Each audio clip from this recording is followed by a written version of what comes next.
Kami sudah menaikkan segala pujian, syukur, sembah, hormat, dan kemuliaan yang memang hanya layak dinaikkan kepadamu ya Allah Bapa, Tuhan dan Juru Selamat kami Yesus Kristus. Dan saat ini kami yang mendengar Engkau bersabda kepada kami. Ya Roh Kudus, pimpin kami semua yang ada di ruangan ini, supaya kami tidak mau melewati pesan Tuhan. Dan tolong kami Tuhan untuk mengalahkan kedagingan kami, sehingga kami tidak mau didistraksi oleh apapun, oleh handphone, oleh pikiran kami akan makan apa nanti siang, oleh kompor mungkin sudah dimatikan atau belum di rumah. Kami tahu itu semua adalah rekayasa si iblis. Oleh karenanya Roh Kudus tolong kami supaya kami boleh konsentrasi, kami boleh membuka kitab suci kami, terlebih-lebih kami boleh membuka hati kami bagi Tuhan yang mau bersabda hari ini. Bersabdalah Bapa, pimpin juga hamba yang penuh dengan kelemahan, kekurangan dan dosa ini, supaya boleh menyampaikan firman Tuhan sesuai dengan isi hati Tuhan saja. Dalam nama Yesus, kami siap mendengarkan firman Tuhan. Jemaat yang siap mendengarkan firman Tuhan, mari sama-sama katakan amin. Silakan duduk. Shalom, selamat hari Minggu. Selamat datang di Gereja Rasul Indonesia Jemaat Berkat. Seperti yang sudah diumumkan, tema kita pada Prapaskah yang ketiga ini adalah tentang nggak ada ya temanya, gitu ya. Living incarnationally. Artinya hidup di dalam inkarnasi atau hidup yang inkarnasional. Ya, saudara-saudaraku, dan bacaan kita hari ini adalah dari Filipi 2. Minggu lalu, minggu pertama dari Filipi 1. Hari ini dari Filipi 2. Namun kita tidak membaca semuanya, kita hanya baca dari Filipi 2 ayat 5 sampai 8. Saya mau buka dari Alkitab yang di sini ya, supaya Alkitab yang di sini dibaca. Oke, Filipi 2 ayat gede, agak bingung juga, posisinya beda soalnya. Ya. Jadi saudara-saudaraku, mulai dari 2 minggu yang lalu kita ini masuk dalam Prapaskah. Apa sih Prapaskah? Masa Prapaskah adalah renungan dan penyembahan kita setiap minggu, itu diarahkan kita untuk menyambut pekan-pekan suci yang akan dimulai pada tanggal 2 April. Ya, hari Minggu yang pertama bulan April. Ada yang tahu nggak itu hari apa? Hari Minggu. Tetapi dalam rangka memperingati apa? Minggu di mana Yesus dikeluhkan. Hosana, Hosana. Itu adalah Minggu Palma. Lalu ada Kamisnya adalah Kamis Putih, kemudian Jumat Agung, Sabtunya itu masuk Sabtu Sunyi, dan akhirnya kita merayakan kebangkitan Tuhan Yesus pada tanggal 10 April. Dan hari ini pun saya mau mengajak kita untuk merenungkan sebuah peristiwa yang sebenarnya seperti doktrin orang Kristen yang dinamakan inkarnasi. Saudara mungkin sudah sering mendengar istilah inkarnasi. Ya, inkarnasi itu artinya di dalam kekristenan adalah Allah menjadi manusia. Firman itu menjadi daging. Ya, dan mari kita baca saudara-saudaraku Filipi 2 ayat 5 sampai dengan 8. Saya akan memimpin saudara untuk membaca. Saudara baca sendiri dalam hati ya. Filipi 2 ayat 5. Hendaklah kamu dalam hidupmu bersama menaruh pikiran dan perasaan yang terdapat juga dalam Kristus Yesus. Yang walaupun dalam rupa Allah tidak menganggap kesetaraan dengan Allah itu sebagai milik yang harus dipertahankan. Melainkan telah mengosongkan dirinya dan mengambil rupa seorang hamba dan menjadi sama dengan manusia. Dalam keadaan sebagai manusia, ia telah merendahkan dirinya dan taat sampai mati, bahkan sampai mati di kayu salib. Kalau mungkin ada sedikit perbedaan, mungkin ya, saya tidak tahu, karena memang Alkitab yang saya baca adalah Alkitab terjemahan baru yang kedua. Saudara-saudaraku, ini adalah surat dari Rasul Paulus kepada jemaat di Filipi. Tahu ya? Jadi surat Filipi itu ada surat yang ditulis oleh Paulus kepada jemaat di Filipi. Dan Paulus tulis surat ini pada waktu dia sedang di penjara. Sedikit saja ya, harusnya minggu lalu direview dulu surat Filipi itu apa sih secara garis besar. Tapi saya mau review sekarang. Jadi surat Filipi ini adalah surat Paulus kepada jemaat di Filipi. Itu intinya satu, dia mau mengatakan, mengucapkan terima kasih. Jadi saudara-saudaraku, jemaat Filipi ini adalah jemaat yang paling baik. Ya, nggak pernah masalahnya cuma sedikit. Nanti masalahnya apa saya akan singgung. Ya, tidak seperti jemaat di Korintus. Wah, di situ masalahnya banyak. Juga tidak seperti di Galatia, Efesus. Di situ banyak pengajar-pengajar sesat dan terjadi perpecahan. Tapi ini relatif jemaat yang baik. Dan mereka banyak mendukung pelayanan Paulus. Sehingga yang pertama surat ini ditujukan oleh Paulus untuk mengatakan terima kasih untuk mendukung pelayanan. Sama saya sekarang juga mau mengucapkan terima kasih kepada jemaat GRIP yang sudah menopang GRIP. Ya, termasuk dalam hal finansial juga. Karena jemaat Filipi ini rajin kasih uang ke Paulus untuk orang-orang Kristen Yahudi di Yerusalem. Ya. Yang kedua, surat ini adalah untuk memberitahu, karena ini ditulis oleh Paulus di Filipi, dia mau ngasih tahu bahwa aku baik-baik saja katanya.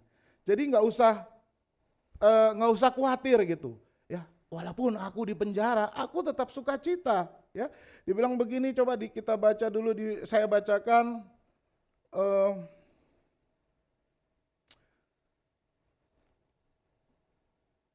Nah, ayat 12 dikatakan begini kan, Filipi 1 ayat 12 dikatakan, aku menghendaki saudara-saudara supaya kamu tahu bahwa apa yang terjadi atas diriku ini, yaitu di penjara, justru telah menyebabkan kemajuan Injil. Ya, sehingga telah jelas bagi seluruh istana dan semua orang lain bahwa aku dipenjarakan karena Kristus. Ya, jadi dia bilang kepada jemaat Filipi, nggak usah takut. Mungkin jemaat Filipi merasa sedih, ya Paulus di penjara, tapi Paulus bilang nggak usah.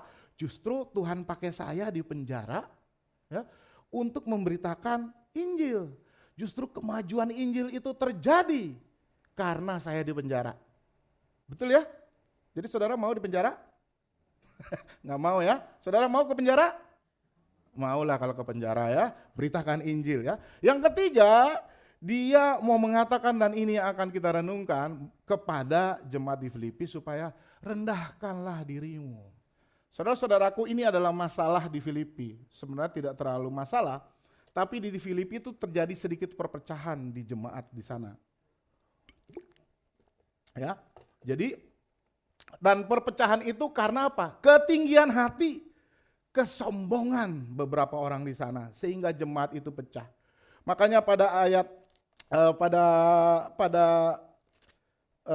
satu pasal dikatakan ada dua wanita pemimpin gereja yang namanya Euodia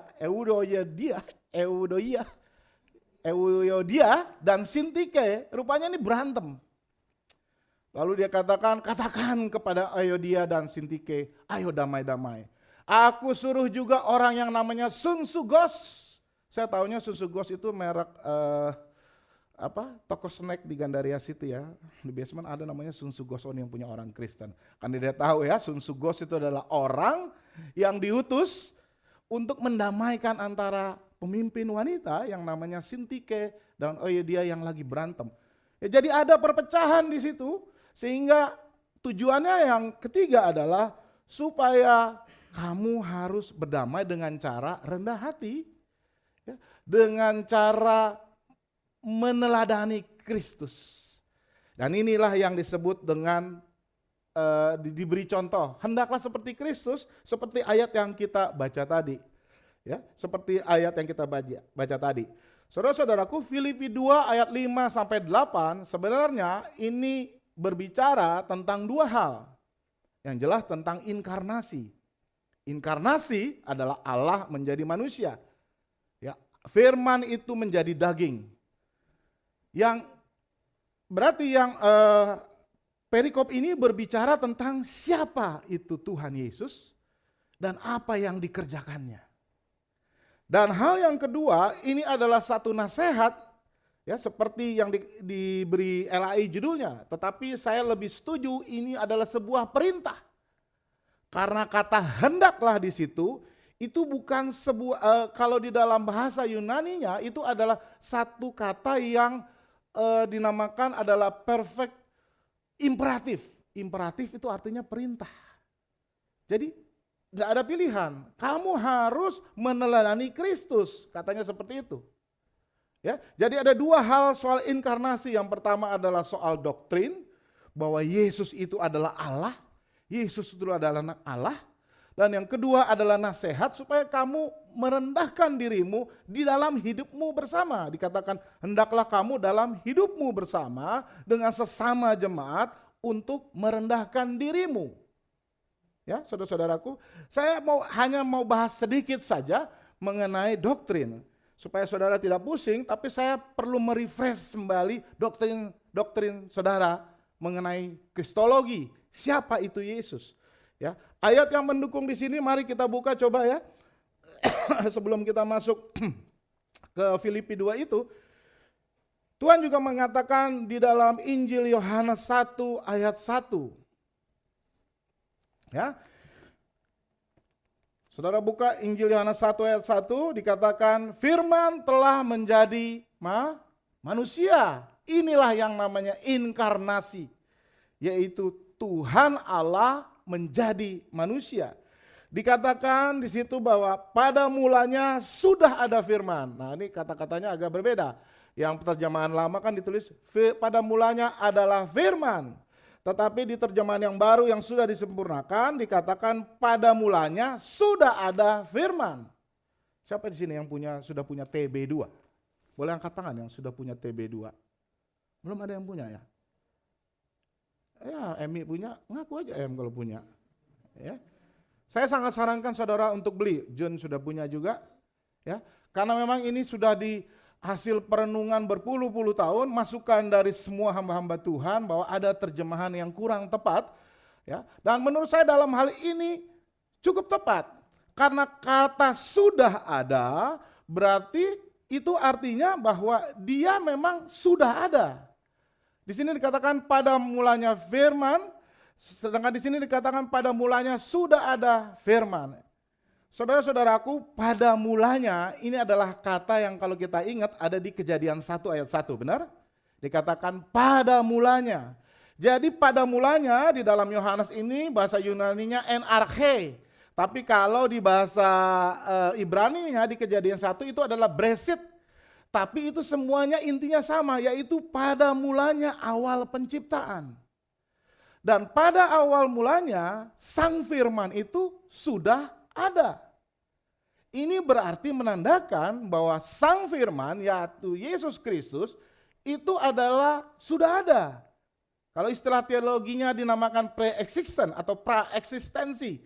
Jadi Tuhan Yesus itu bukan ada setelah dia lahir di Bethlehem, tetapi dia sudah ada pada awalnya sebelum semuanya dicipta. Karena apa? Karena dia adalah Allah. Dia bersama-sama dengan Allah. Saudara-saudaraku, ini perlu di-refresh lagi. Karena ajaran-ajaran yang menyatakan bahwa Yesus itu adalah pribadi yang diciptakan, itu semakin menggerilya dengan merangsek ke orang-orang Kristen.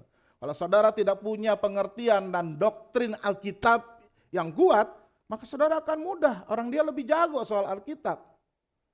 Saksi Yehova, Mormon, memang Mormon di kita kurang ya.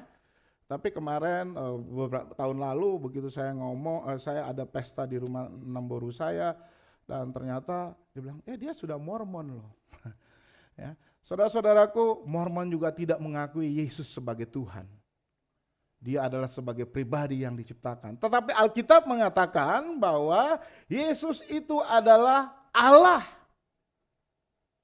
Ya. Sehingga jangan salah-salah saudara-saudaraku. Allah Tritunggal, Allah yang adalah Esa. Ulangan 6 mengatakan, akulah Tuhan Allah, akulah Esa. Adonai Elohenu, Adonai Ehad. Tetapi Esa di situ adalah dalam Elohim itu jamak, saudara-saudaraku. Jadi Allah adalah Allah yang Esa di dalam 3 pribadi, yaitu Allah Bapa, Allah Anak, Yesus Kristus, dan Allah Roh Kudus. Itu sebabnya saudara-saudaraku kalau berdoa itu dalam nama Yesus atau dalam nama Allah Tritunggal. Ya, saya masih suka bilang dalam nama Allah Tritunggal, di dalam nama Allah Yesus, itu redundant. Ya, mungkin dia tidak mengerti. Tapi sebenarnya salah satu pilih. Kamu mau berdoa dalam nama Allah Tritunggal atau dalam nama Yesus, jangan dua-duanya.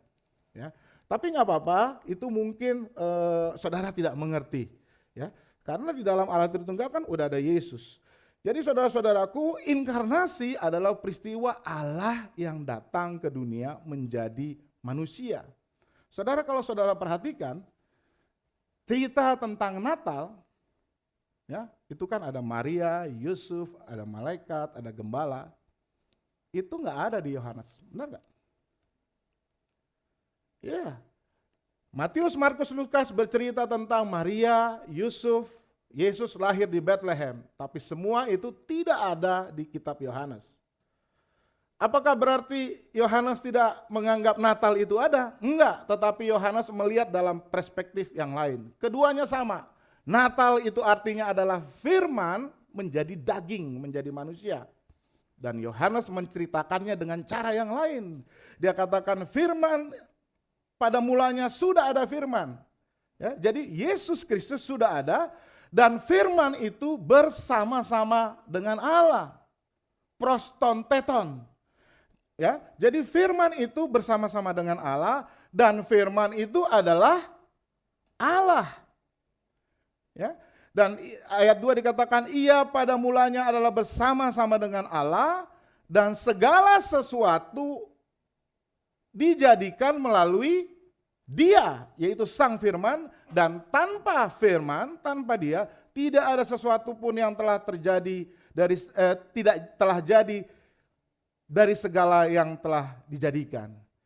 Jadi saudara-saudaraku, Yesus adalah Allah, dia sudah ada sejak kekekalan, jadi nggak ada karena dia Alfa dan Omega, ya. Dia adalah kekal, sehingga dia sudah ada pada saat dia ingin menciptakan bumi dan langit seperti pada Kejadian 1 ayat 1. Ini yang disebut dengan praeksistensi. Tetapi dikatakan dia adalah bersama-sama dengan Allah dan dia adalah Allah. Ini yang istilahnya koeksistensi. Nggak usah bingung ya, coba katakan kiri kanannya, praeksistensi. Katakan lagi koeksistensi. Artinya adalah yang pertama adalah Tuhan Yesus sudah ada pada mulanya. Dan dia ada bersama-sama dengan Allah. Ya, itu adalah doktrin kristologi kita. Lalu kita lompat ke ayat 14. Dikatakan firman itu, sang firman, apa dikatakan? Telah menjadi manusia. Kalau bahasa aslinya sebenarnya menjadi daging, sarx. Dan tinggal di antara kita. Ya, dan kita telah melihat kemuliaannya, yaitu kemuliaan sebagai anak tunggal Bapa, penuh dengan anugerah dan kebenaran.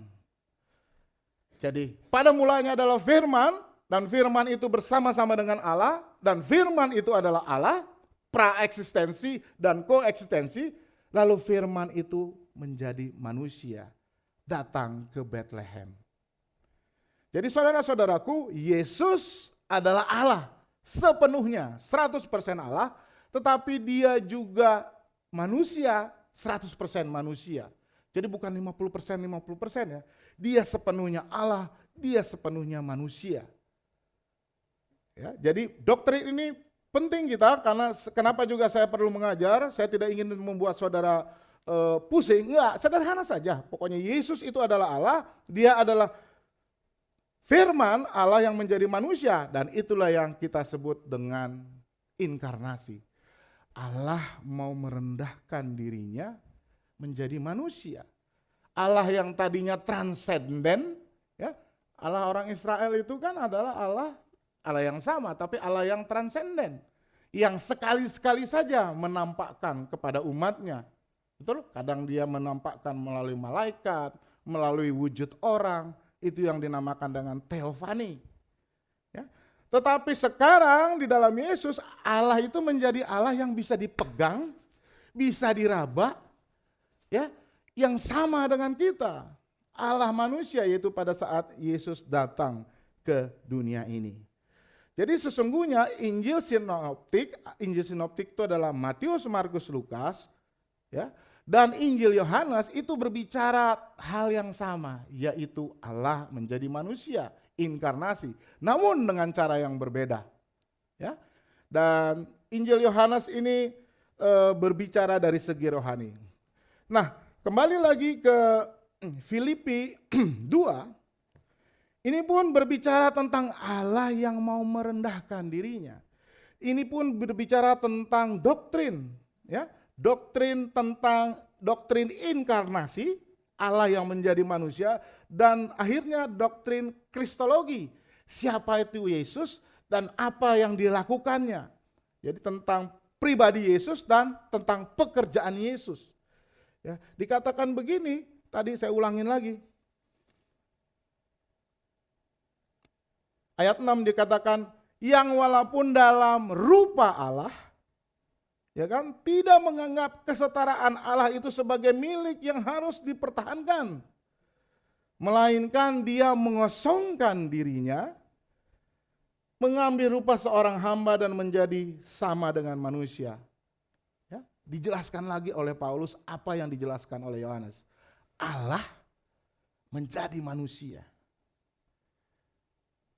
Ya, jadi bagian yang pertama ini adalah bercerita tentang doktrin inkarnasi dan kristologi, yaitu siapa itu Yesus, apa yang dia lakukan. Saya pikir tentang doktrin sampai situ aja. Tetapi yang penting yang bisa kita aplikasikan saat ini adalah Paulus bilang kepada jemaat di Filipi, dan juga kepada kita, karena kita punya masalah yang sama juga. Kadang-kadang kesombongan membuat jemaat kita terpecah. Yaitu hendaklah kamu dalam hidupmu bersama mengimitasi, meneladani Kristus yang mau turun dari tahtanya yang tinggi menjadi manusia yang paling rendah. Saudara bayangkan ya, berapa tangga dia turun. Dia adalah Allah.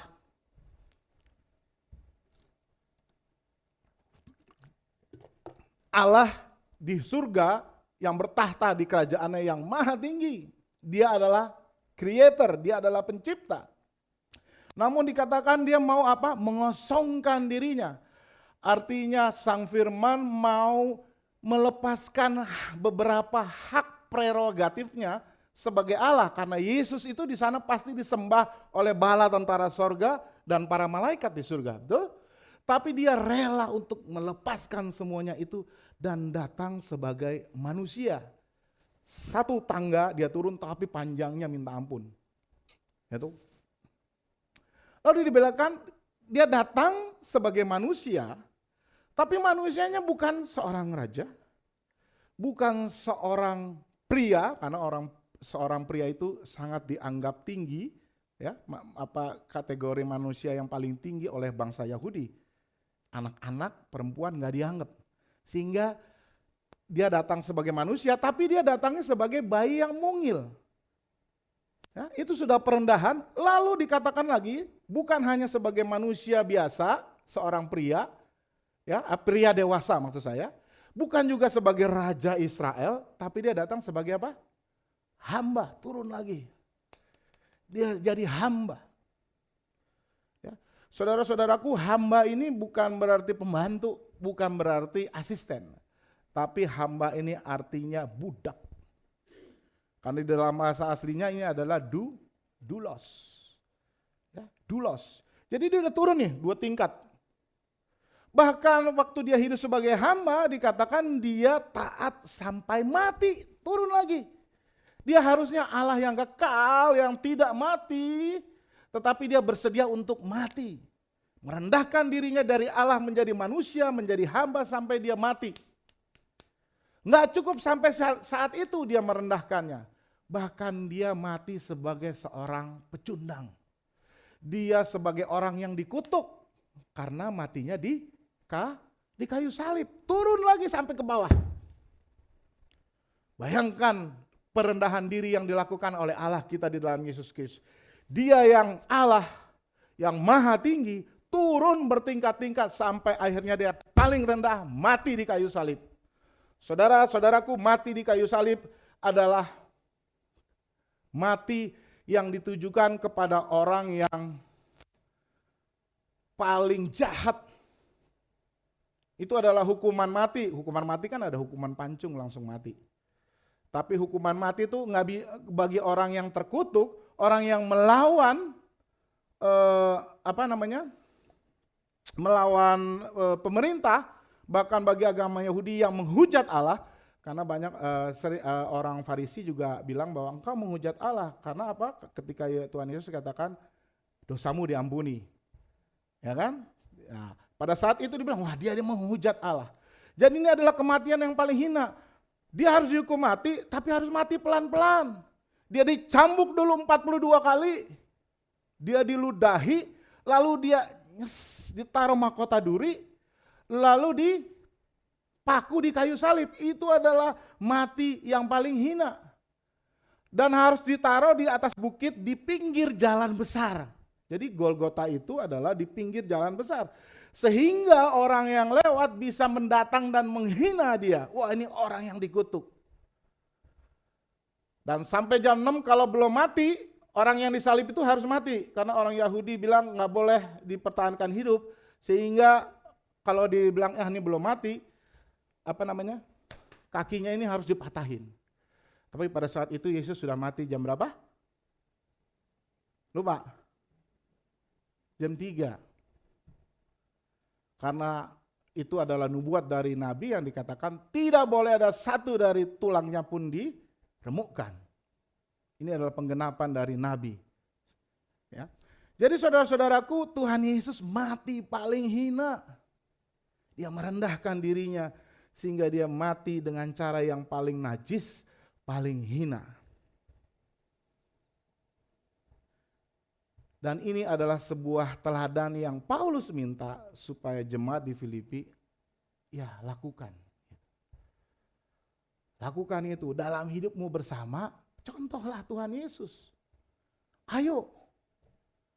Jangan ada kesombongan dan lain sebagainya. Dan inilah hidup yang inkarnasional, itu adalah hidup yang meneladani, yang mengimitasi Yesus Kristus yang mau merendahkan dirinya. Kata utamanya, kata kuncinya adalah kita harus mau merendahkan diri kita. Apapun profesi dan posisi kita. Saya sebagai gembala, sebagai hamba Tuhan, pendeta harus mau merendahkan diri. Melayani orang-orang yang susah. Tetapi merendahkan diri juga artinya saya mau belajar lebih banyak tentang firman Tuhan. Karena pengenalan saya akan Kristus tidak akan pernah cukup selama saya hidup. Sehingga saya harus belajar terus. Membaca Alkitab, mengikuti seminar, membaca buku-buku. Dan ini juga berlaku untuk para majelis. Engkau tidak akan pernah cukup untuk belajar firman Tuhan hanya dengan datang ke gereja. Bagaimana engkau bisa mengenal Allah kalau engkau tidak mempelajarinya dengan sungguh-sungguh? Kalau terutama pendeta, kalau tidak mau belajar, merasa sudah cukup, saya sudah panggil banyak orang, tapi saya tidak pernah mau bertumbuh di dalam pengenalan akan Allah melalui Alkitab, maka sesungguhnya kita tidak merendahkan diri. Padahal di dalam pelayanan, satu hal yang Tuhan tuntut dari setiap orang, apapun profesinya adalah kompetensi. Kompetensi artinya kemampuan untuk melakukan profesinya, termasuk pendeta. Termasuk dokter, termasuk seorang akuntan, pengacara dan lain sebagainya. Karena semakin kita kompeten dalam bidang kita, itu berarti kita bertanggung jawab kepada Tuhan. Amin. Jadi apapun profesi kita, jangan mau pernah malas belajar. Ya. Pendeta, jangan jemaat dikasih itu aja. Khotbah hanya 52, ya kan cuma 52 minggu. Ya puter-puter aja itu. Nanti tahun 2023 kembali lagi aja. Gampang ya jadi pendeta. Ya, kalau hari ini ke-34 kan khotbahnya sama aja. Ya, yang penting saya dapat PK. Itu berarti seorang pendeta tidak merendahkan diri. Saya setiap kali dipanggil berkhotbah di tempat ini atau tempat lain, saya selalu merenungkan firman Tuhan, selalu mempersiapkan diri. Bukan karena apa-apa, supaya saya merendahkan diri di hadapan Tuhan. Saya mempersiapkan itu. Kalaupun ada khotbah yang saya ulang, biasanya saya digest lagi, saya cerna lagi. Itu adalah satu contoh kita tidak sombong tapi mau merendahkan diri. Begitupun dengan para pemusik, belajar terus tentang skill, kunci, beat, tempo dan lain sebagainya, tapi juga banyak belajar lagu. Apapun profesi kita, intinya kita meneladani inkarnasi, hidup yang di dalam inkarnasi Yesus adalah kita mau merendahkan diri. Bayangkan Yesus yang ada Allah, dia mau merendahkan diri. Katanya saudara percaya kepada Tuhan Yesus, tapi tidak mau meneladani perendahan dirinya. Dan merendahkan diri itu manifestasinya apa? Kalau kita bicara di sini dikatakan dia mengosongkan dirinya. Artinya bukan berarti dia kehilangan keilahian yang enggak. Yesus ketika dia jadi manusia, dia adalah Allah. Dia adalah tetap Allah. Makanya kembali lagi ke doktrin kita tadi, Yesus itu adalah 100% manusia, Yesus itu adalah 100% Allah. Ketika dia menjadi manusia, dia adalah tetap Allah. Tapi ada hak prerogatif, ada beberapa hak istimewa yang harus dia lepaskan di surga demi dia datang ke dunia. Salah satu contohnya misalnya hak untuk ditinggikan dan disembah. Betul? Di surga dia harusnya disembah setiap hari oleh malaikat dan bala tentara surga. Tetapi dia lepaskan itu semuanya, dia kosongkan dirinya. Ibaratnya seorang raja, ya, dia melepaskan mahkotanya, dia melepaskan jubah kerajaannya, lalu dia datang ke satu desa sebagai orang awam. Dia tetap raja enggak? Dia tetap raja, tetapi dia mengosongkan diri, melepaskan semuanya itu. Ibaratkan seorang jenderal mungkin berbintang 4, ya, dia datang ke sebuah daerah teritorial anak buahnya dan di situ dia tidak menggunakan tongkat komandonya, dia tidak menggunakan seragamnya, dia tidak disertai oleh ajudannya, tetapi dia berpakaian biasa, mungkin hanya kaos dan celana pendek dan melihat pengamanan di sana. Kurang lebih seperti itu. Tuhan mengosongkan dirinya dan melepaskannya. Dan ini adalah satu manifestasi dari perendahan diri. Apapun profesi saudara-saudara, mau nggak saudara melepas itu semuanya? Pada waktu-waktu tertentu saudara harus lepas semuanya.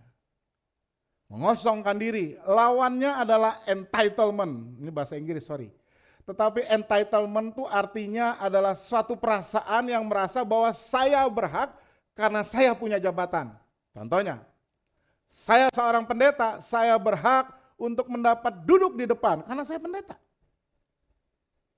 Saya seorang pendeta, saya berhak untuk ngantri makanan duluan karena saya adalah pendeta. Itu entitlement. Itu yang harus dibuang jauh.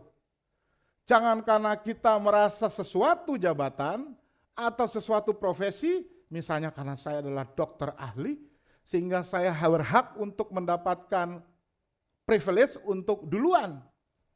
Itu berlawanan dengan pengosongan diri. Dan entitlement itu, yang tadi contoh yang saya kasih, itu yang ada di dalam diri kita. Di dalam diri saya juga. Gitu. Ketika saya datang, saya beli baju, waduh, kasih diskon dong, saya pendeta nih. Nah, itu entitlement. Ya. Tapi Tuhan tidak seperti itu. Dan Tuhan ingin kita meneladani untuk mengosongkan dirinya. Ada satu saat kita lepaskan semuanya demi melakukan pelayanan. Ya. Jadi itu yang dikatakan bahwa hendaklah kamu dalam hidup menaruh pikiran dan perasaan yang terdapat juga dalam Kristus Yesus. Saudara perhatikan di dalam ayat 6 itu ada kata rupa, ya. Rupa apa di situ tulis? Rupa Allah. Kemudian ayat 7 juga ada kata rupa, morphe bahasa Yunaninya, atau form, bentuk. Kembali lagi sedikit ke doktrin tadi. Yesus adalah rupa Allah, jadi dia sama dengan Allah, tetapi dia datang menjadi rupa seorang hamba. Form hamba.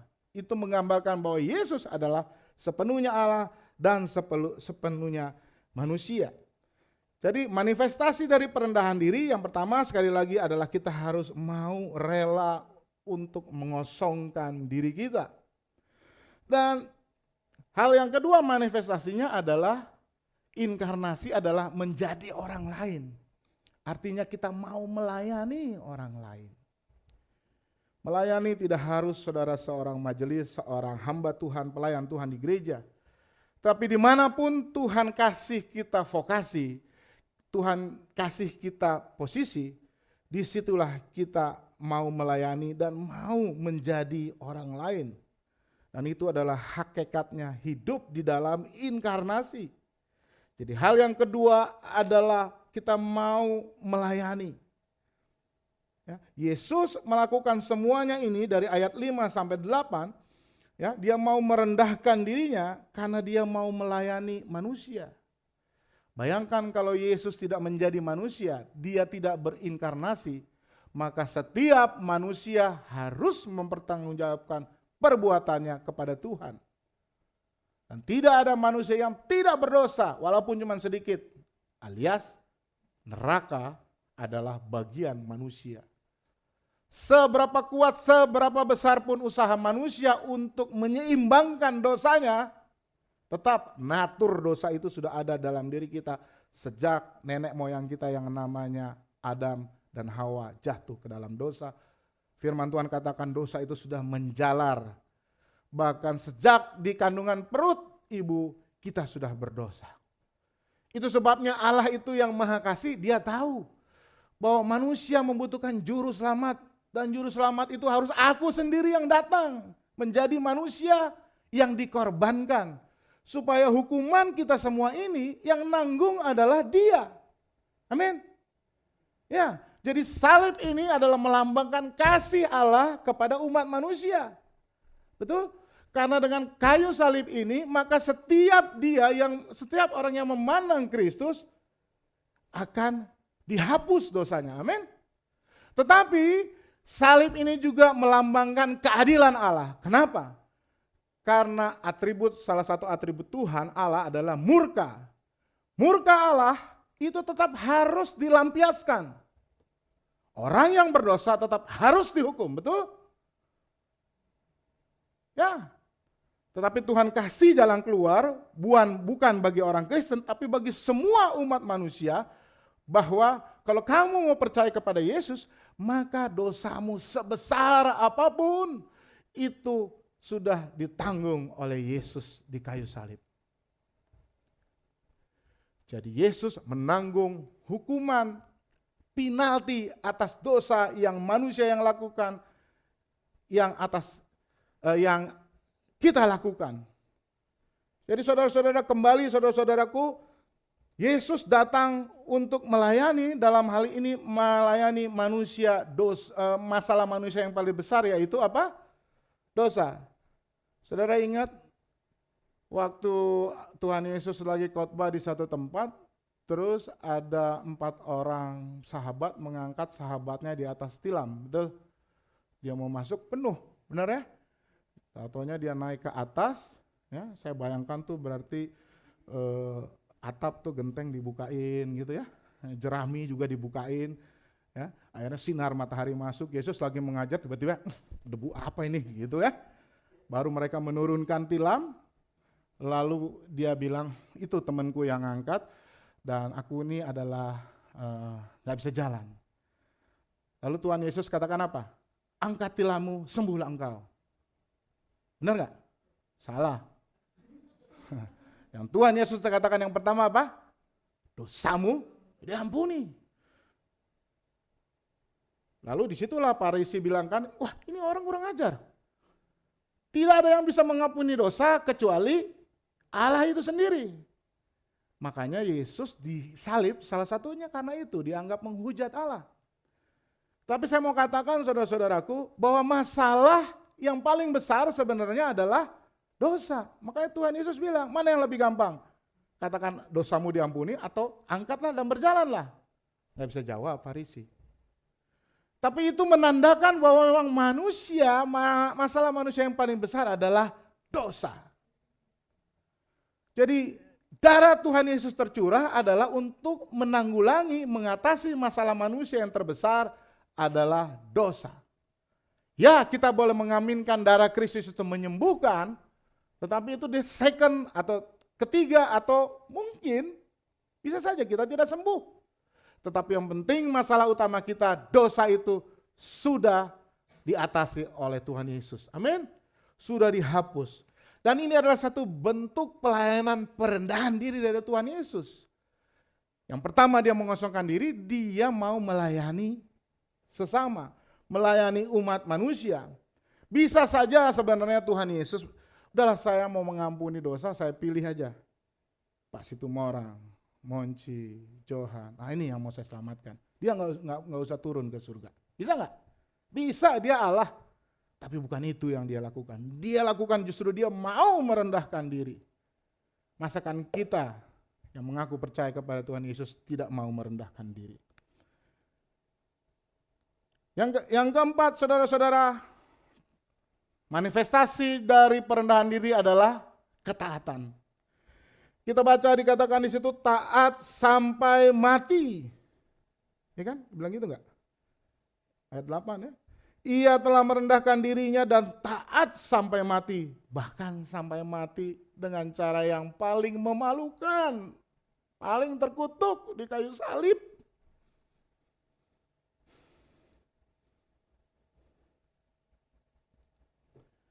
Dan ini mengajak kita untuk selalu taat, saudara-saudaraku.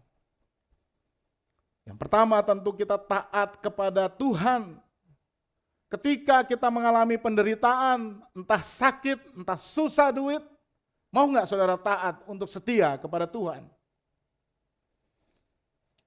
Taat sampai mati di kayu salib berarti taat menderita, benar? Apa taat enak-enakan? Enggak. Taat di dalam penderitaan. Yohanes mengatakan kita juga diberikan karunia untuk menderita. Dan itu artinya menuntut ketaatan kepada kita. Tetapi taat yang kedua adalah taat kepada otoritas yang di atas kita. Saya sebagai gembala di sini, dari Gereja Rasul Indonesia, taat kepada otoritas yang di atas saya, pengurus pusat dan AD/ART. Itu adalah satu bentuk ketaatan yang juga diminta dari setiap hamba-hamba Tuhan. Kita taat kepada pemerintah.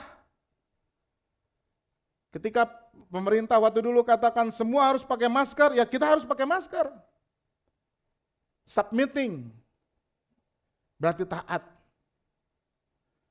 Maukah saudara taat?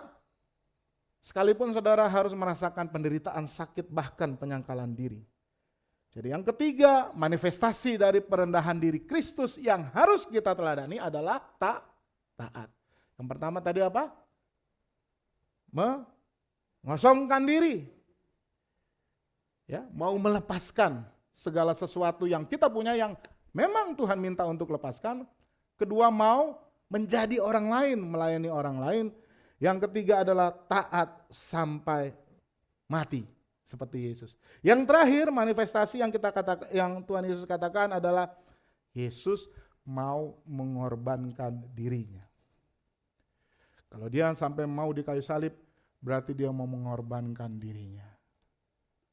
Dan itulah yang harus kita lakukan juga. Maukah kita mengorbankan diri kita, mengorbankan waktu kita, mengorbankan uang kita, mengorbankan tenaga kita, bahkan mengorbankan keluarga kita, tanda kutip, demi melakukan perintah Tuhan, demi melakukan tugas yang Tuhan sudah siapkan bagi kita?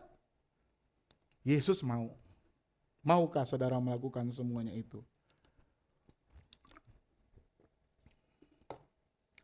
Saudara-saudaraku, jadi yang penting adalah Hidup yang inkarnasional adalah hidup yang diliputi oleh inkarnasi Yesus, artinya perendahan diri. Nah, supaya kita agak tenang sedikit ya, 1 menit lagi. Satu saat di pesawat itu, dalam pesawat komersil, itu pesawat itu ternyata mesinnya rusak dan akan jatuh, tapi belum langsung jatuh, jadi dia masih jalan begini. Akhirnya pilot dan co-pilot katakan, udah ya, kan kita di bawah pelampung itu kan ada terjun, anggap ada apa? Ada terjun payung terjun gitu ya. Semua suruh pakai. Nah, semua pakai lalu terjun. Lalu yang tersisa akhirnya tinggal 5 orang dan payung terjunnya cuma 4. Yang tersisa adalah pilot, lalu seorang dokter, kemudian pengacara, lalu pendeta, sama anak kecil. Nah, lalu pilot itu bilang, payung yang ada cuma 4 nih, berarti kan harus ada yang satu yang tetap di pesawat sampai pesawatnya jatuh, atau ya terjun tanpa payung, gitu ya. Lalu si pilot bilang begini, dia ambil itu satu tas itu, dia taruh di dadanya, dia bilang, saya adalah pemimpin pesawat ini, maka dari 5 orang ini sayalah yang berhak untuk memakai. Ya, sampai ketemu, terserah nanti siapa saudara yang akan terjun, saya akan terjun. Lalu dia terjun, pus, ya kan, ke bawah. Lalu ada tinggal berapa? Tinggal berapa orang? 4 orang. Payung tinggal 3. Lalu sang dokter berdiri, dia bilang, tenaga saya ini dibutuhkan oleh orang banyak. Saya dokter spesialis, pasien saya ribuan, sehingga saya dibutuhkan untuk menyelamatkan nyawa orang. Sehingga saya berhak untuk dapat 1 payung. Dia ambil, dia pakai, lalu dia terjun. Gitu. Lalu tinggal berapa? 3 orang. Lalu datanglah seorang pengacara, dia bilang, saya adalah pembela yang paling jago, paling benar. Mungkin kalau di sini Hotman Paris, Hutapea. Semua perkara saya menangkan. Tetapi banyak juga orang kecil yang saya bela, berarti saya berhak untuk hidup, maka payung yang saya berhak mengambil payung. Lalu dia ambil tas itu, dia taruh di pinggirnya, lalu dia terjun. Tinggal berapa? 2 orang dan 1 payung. Lalu pendeta dan anak kecil.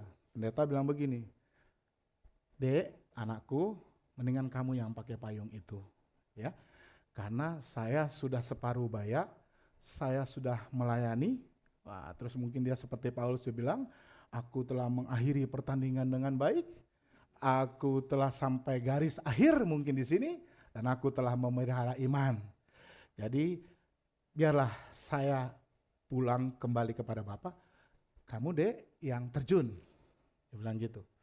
Lalu si adik bilang gini, Bapak pendeta tenang saja, pengacara tadi turun pakai backpack saya. Jadi kita semua masih punya backpack terjun payung. Moralnya apa saudara-saudaraku? Ya, Tuhan Yesus katakan dalam Matius 25 ayat 12 bahwa siapa yang meninggikan diri akan direndahkan. Siapa yang merendahkan diri akan ditinggikan. Dan itulah yang terjadi pada Tuhan Yesus. Sebagai penutup, mari kita baca ayat 9. Sama-sama boleh? Kalau kita baca yang di sini aja ya, supaya sama. Ayat 9 sampai dengan ayat 11, oke? Saya minum dulu ya. Oke, 1, 2, 3. Itulah sebabnya Allah sangat meninggikan dia dan mengaruniakan kepadanya nama di atas segala nama. Supaya dalam nama Yesus bertekuk lutut segala yang ada di langit dan yang ada di atas bumi dan yang ada di bawah bumi. Dan segala lidah mengaku Yesus Kristus adalah Tuhan bagi kemuliaan Allah Bapa. Amin. Mari kita meneladani Yesus dengan merendahkan diri kita, dengan bersedia untuk mengosongkan diri, untuk menjadi orang lain, menolong orang lain, supaya kita taat sampai kita mati, dan kita mau mengorbankan diri kita. Saudara boleh merenungkan firman Tuhan sejenak, sementara pemain musik saya undang untuk maju ke depan. Saudara boleh meresponinya dalam doa pribadi kepada Tuhan, dan setelah itu nanti saya akan mengajak kita meresponinya dalam sebuah nyanyian yang masih berkaitan dengan pengorbanan Kristus dan dalam rangka masa Prapaskah.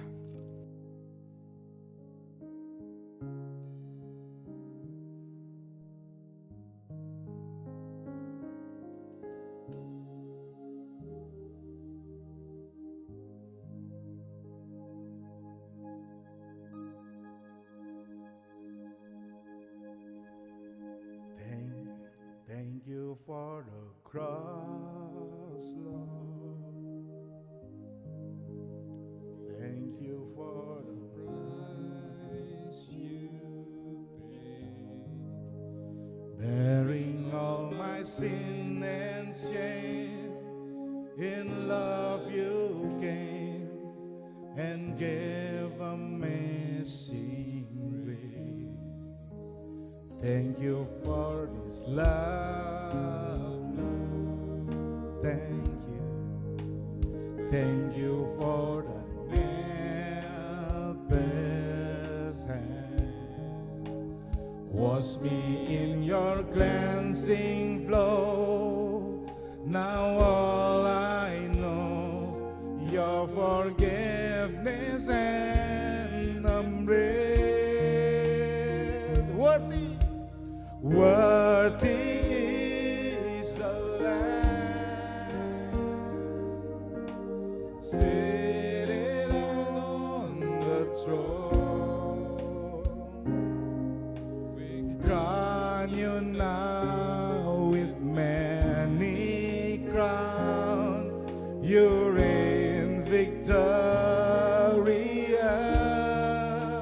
high and lifted up, high and lifted up. Jesus, Son of God, darling of heaven, crucified. Worthy is the Lamb.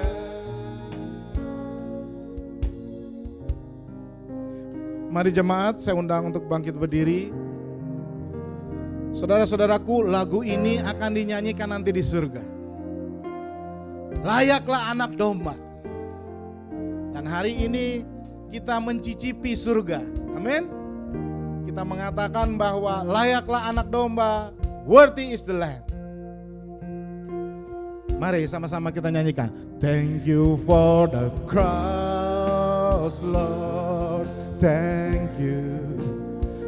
you for the price you paid, bearing all my sin and shame. In love you came and gave amazing grace. Thank you, Lord. Thank you for this love, Lord. Thank you. Thank you for the nails to your ears. Wash me in your cleansing flow. Now all I know, your forgiveness and embrace. Worthy is the Lamb.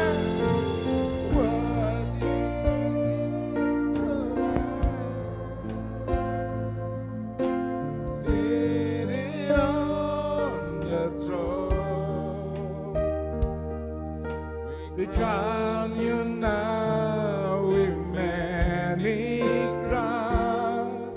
You reign victorious, high and lifted up, high and lifted up. Yesus anak Allah, Jesus Son of God, the darling heaven crucified. Worthy is the Lamb. Mari jemaat saja nyanyikan. Worthy is the Lamb.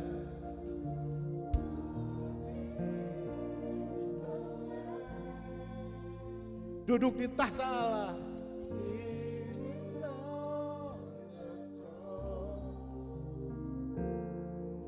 We cry you now with many cries. You reign victorious. Sama-sama nyanyikan. Ditinggikan dan diangkat. Jesus, Son of God, darling of heaven, crucified. Worthy is the Lamb, worthy is the Lamb, worthy is the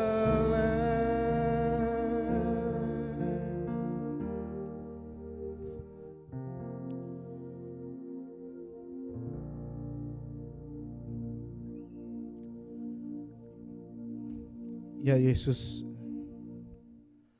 Kaulah yang layak ditinggikan, hanya Kaulah yang layak ditinggikan.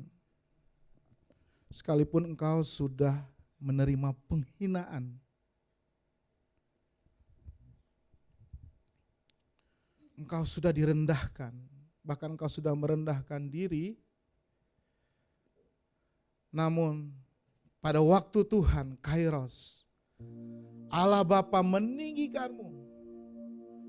Sehingga pada satu saat, suka atau tidak suka, terima atau tidak terima, maka semua lutut akan bertelut menyembah Yesus. Semua lidah akan mengaku bahwa Yesuslah Sang Anak Domba Allah, Juru Selamat yang dapat menebus dosa manusia, yang menanggung dosa manusia. Roh Kudus beri kekuatan kami untuk meneladani Kristus, untuk senantiasa hidup setiap hari di dalam inkarnasi yang mau merendahkan diri kami bagi orang lain, yang mau mengosongkan diri, yang mau berkorban, yang mau melayani orang lain, dan juga taat setia kepada Engkau sampai mati. Beri kekuatan bagi setiap anak-anak Tuhan. Bapa, sumber segala kehidupan dan berkat, kami mau menaikkan syafaat kami kepada Tuhan. Kami berdoa untuk bangsa dan negara kami, terutama di masa-masa menjelang pemilu di mana tensi politik mulai menghangat, memanas, dan ada potensi terjadi perpecahan di masyarakat. Bapa, kami mohon Tuhan lepaskan damai sejahtera Tuhan, sehingga sekalipun terjadi perbedaan pilihan politik, namun semua kelompok masyarakat boleh bersaing secara sehat dan tetap damai, sehingga tidak terjadi efek-efek yang tidak diinginkan bagi negara kami dari Sabang sampai Merauke. Berkati pemerintahan kami, Presiden Jokowi, begitu juga dengan aparat keamanan, aparat hukum. Tuhan beri mereka kemampuan untuk mengelola semua keadaan dengan baik. Tuhan, kami juga khusus mendoakan untuk Ibu Menteri Keuangan Sri Mulyani yang sekarang dihadapi tantangan dan tugas yang berat untuk membersihkan aparat yang ada di bawahnya, bahkan seluruh kementerian, dari orang-orang yang koruptor, orang-orang yang mengambil apa yang bukan menjadi hak mereka ya Bapak. Kami percaya bahwa semua Ibu Sri dan jajarannya pasti menghadapi berbagai tantangan, perlawanan untuk menghadapi di dalam menjalankan ketegasan dan penegakan hukum ya Bapak.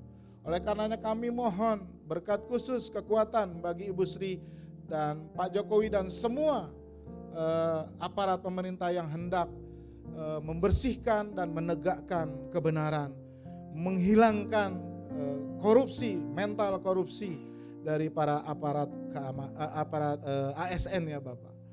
Kami juga mau menyerahkan gereja kami, Gereja Rasuli Indonesia Berkat. Tuhan berkati hamba dan juga Pak Pendeta Yosua Jab dan Pendeta Horas yang mengembalakan. Tuhan terus tanamkan di dalam hati kami dan pikiran kami hati seorang hamba.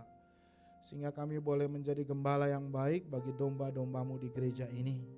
Tuhan berkati juga setiap jemaat Tuhan untuk mereka terbeban akan amanat agung Tuhan.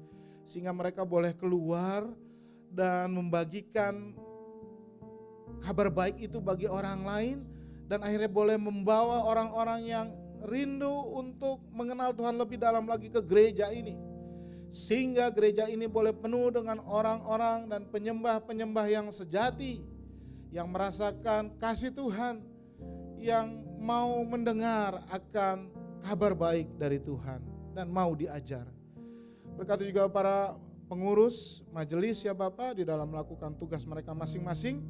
Supaya mereka mau merendahkan diri mereka untuk lebih sungguh-sungguh lagi, lebih serius lagi, lebih mengejar kompetensi ya Tuhan. Sebagai sebuah pertanggungjawaban mereka kepada Tuhan atas tugas pelayanan yang sudah Tuhan berikan kepada mereka. Bapa dalam surga, untuk proses renovasi dan rencana kami atas gedung ini untuk dipakai bagi kemuliaan nama Tuhan, untuk sebagai tempat penyembahan Tuhan, kami serahkan kepada Tuhan akan setiap kebutuhan dana, setiap program dari penggunaan tempat ini. Kami terus mohon visi dari Tuhan. Tuhan, kami juga mau berdoa untuk Sinode Pusat kami Gereja Rasuli Indonesia yang dipimpin oleh Pak Pendeta Ais sebagai Ketua Umum dan Pak Pendeta Carlos sebagai Sekum dan juga semua pengurus, hamba juga sebagai bendahara Tuhan. Tuhan, saat ini kami juga mengalami tantangan ya Tuhan. Tetapi kami mohon pimpinan Roh Kudus yang terus menyingkapkan kepada kami kebenaran-Mu ya Bapak. Sehingga kami tidak salah langkah. Dan kalau memang Tuhan berkenan, Tuhan terus bukakan jalan kami agar gereja ini boleh terus bertumbuh. Ya, pos-pos penginjilan, gereja-gereja boleh bertumbuh di seluruh daerah ya Bapak. Sehingga semakin banyak orang yang menyembah Tuhan melalui wadah Gereja Rasuli Indonesia. Dan kami juga berdoa untuk mereka yang masih merindukan pekerjaan. Saudari Agnes, Saudara Yohanes, Bapak Lito, Espiritu dan Pak Ivan Putuhena. Kami serahkan mereka ke dalam tangan Tuhan. Tuhan dengar doa mereka. Tuhan nyatakan kehendak-Mu bagi mereka. Beri mereka pekerjaan yang cocok dengan mereka ya Bapak. Mereka yang dalam pemulihan kesehatan, Ibu Novi yang sedang berbaring di rumah sakit. Lalu adik Hazel yang dalam perawatan dokter untuk sakit di hidungnya, tumor di mukanya ya Bapak. Bapak Iwan Hasan, Bapak Deden Manurung yang dalam pemulihan penyakit stroke-nya, Ibu Sri Wahyuni, sakit ginjal, Ibu Barbara Thyssen, dan juga Ibu Linda Panggabean, Tuo, Ibu Sonia Sabandar, Ibu Tina Nasution, dan semua jemaat Tuhan yang mungkin tidak kami sebut namanya, tapi mereka saat ini dalam kondisi kelemahan fisik. Tuhan, Engkaulah yang menciptakan kami, Engkau yang tahu tubuh kami dari ujung rambut sampai ujung kaki, bahkan segala organ-organ yang ada dalam tubuh kami. Dan kami mohon Tuhan jamah yang sakit, Tuhan sembuhkan organ-organ kami yang dalam kelemahan. Terima kasih ya Bapak, kami juga mau menatang mereka yang baru saja merayakan ulang tahun. Ibu Joyce Kairupan, Oma Ana Magido, Ibu Sonya Moledongka, dan juga Saudara Don Riwon Loni. Kami menyerahkan kehidupan anak-anak ini tetap ke dalam tangan Tuhan. Luar biasa penyertaan Tuhan atas anak-anak-Mu ini. Dan biarlah kiranya Tuhan boleh semakin memberkati mereka, bahkan semakin memakai mereka untuk menjadi kemuliaan bagi nama-Mu. Terima kasih ya Bapak. Masih banyak sesungguhnya yang harus kami mohon kepada Tuhan. Tapi kami percaya sebelum kami memikirkannya, Tuhan sudah memberikan yang terbaik bagi kami. Dan di atas semua permintaan kami, biarlah kehendak Tuhan yang jadi. Kami berdoa hanya di dalam nama Tuhan kami Yesus Kristus, yang sudah merendahkan dirinya, namun sekarang dia sudah ditinggikan oleh Tuhan. yang pernah mengajarkan kami untuk berdoa. Doa Bapa kami. Bapa kami yang di surga, dikuduskanlah namamu. Datanglah kerajaanmu, jadilah kehendak-Mu di bumi seperti di surga. Berilah kami pada hari ini makanan kami yang secukupnya. Dan ampunilah kami akan kesalahan kami, seperti kami juga mengampuni orang yang bersalah kepada kami. Dan jangan bawa kami ke dalam cobaan, tapi lepaskanlah kami daripada yang jahat. Karena Engkau punya kerajaan dan kuasa dan kemuliaan sampai selama-lamanya. Amin. Silakan duduk.